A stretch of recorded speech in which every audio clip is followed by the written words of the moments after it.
everyone, welcome to my channel. My name is Jennifer. In this video, I'll be showing you how I made these decorative wooden gift boxes.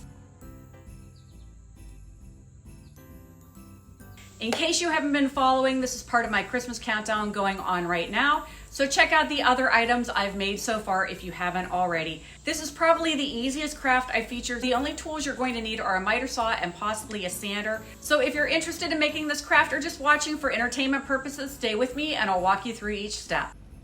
I started off by hunting through my supply of scrap materials. I chose two different sizes of square boards. The larger is a 4x4 post, which actually measures 3.5 by 3.5. The smaller is 2 1/4 by 2 1/4. I wanted to demonstrate a couple size options in this video, but you could make them any size you'd like using whatever board you choose. I began my cuts by cleaning up the rough edge so it'll have a nice flat base to rest on. The sizes I chose for the larger box set are 6, 8, and 10 inches tall.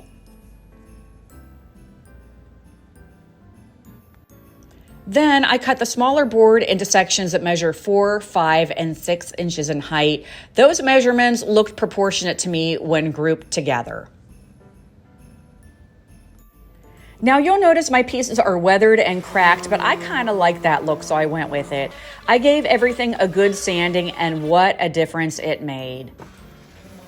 I also hit the edges slightly with my sander to give it a little bit of a bevel or chamfered edge. This is optional. I just like the idea of it not being such a blunt, hard edge.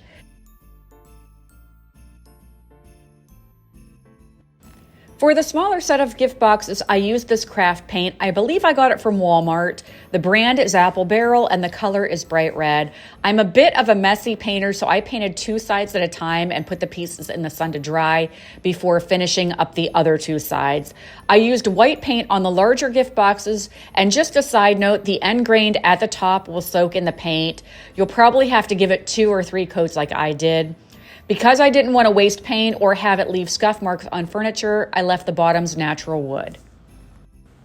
I hunted through my craft room for embellishments and found this burlap ribbon, plaid scarf made from felt, and silk flowers. You can really get creative with this part and tailor it to match your decor. I hit the edges with my palm sander again to give it more of a rustic look. Then I cut the scarf into workable strips, giving myself 2 slightly different alternating patterns. Then I began hot gluing them in a crisscross pattern. I didn't put the fabric on the bottom because it would make it topsy-turvy when placed on a flat surface. Then I began creating bows by just looping and gluing the plaid strips onto themselves, and I secured them with twine. One thing to consider that I realized later on, if you're going to vary the design slightly like I did, the 2 larger boxes should probably match and the smallest one in front should be the different accent piece. Otherwise, it looks off balance visually. That's just my opinion, but I had to redo one of my boxes when I realized this. I also had to redo 2 of my white boxes when I ran out of burlap ribbon and couldn't find more at Dollar General. So that's my second tip. Make sure you have enough material before you start gluing everything in place. Dollar Tree had burlap, but it was slightly different. They also had brown burlap with a nice red chevron pattern in green, so I bought them all and varied the front box slightly. I do like that the new ribbon had wire edges, so it was easier to mold into a bow and give the piece height. I left the red boxes with just bows, but because there was more room on the white boxes, I added red flowers and silver berries. I chose to hot glue them into place because stapling into the end grain could cause the wood to split, and I didn't want to take that chance.